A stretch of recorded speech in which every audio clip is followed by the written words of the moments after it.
we're trying to understand here is where the nitrogen that we're putting into these fields is going, and where's it going and where is it staying. And nitrogen it's an important greenhouse gas, so it contributes to climate change. You can't grow plants without it. So we need to use what we're putting on more efficiently. And this project and the companion projects that go along with this are all aimed at sort of improving that efficiency and finding out where it is so that we can improve production and increase yields without taking on the added burden of adding more nitrogen and then losing it to the system.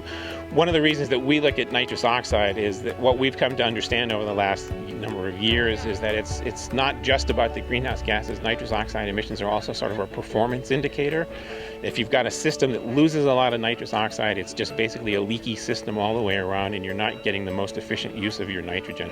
And if you can control those emissions and shorten them up or make them smaller, then you increase the performance efficiency of the entire system. You're not leaking, you're not losing it, the crops are getting a better use out of it, you have higher nitrogen use efficiency, and I think it's just better for the environment and producers in general. The research work that we're doing here on this particular plot is looking at the nutrient requirements of short season soybean in comparison to other pulse crops like lentils and peas.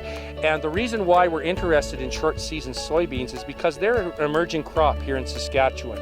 Crop breeding efforts have led to the development of varieties of soybeans which can operate in the shorter growing season that we have here in Saskatchewan. And so there's interest in determining how much nutrient do those soybeans require, how much nitrogen can they fix from the air, and also how much nutrient can be released from those soybean residues to crops that follow the soybeans in rotation. So in this particular study, we're using N15, an isotope of nitrogen, in order to determine how much nitrogen is being fixed by those three pulse crops, the soybean, the lentil, and the pea this year.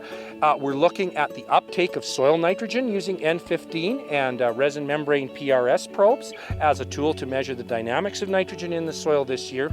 And then next year, we're going to take that labeled residue, that N15 labeled soybean, pea, and lentil, and we're going to look at how fast and how much nitrogen is released using the N15 and also measuring the supply rates in the soil and the amount of nutrient uptake by the following crop. Really, the objective of this is to optimize the fertility, the nutrient management, the maximization of nitrogen fixation, the recovery of nutrients by crops in the entire crop rotation system, which typically includes a pulse, a cereal, and an oilseed crop.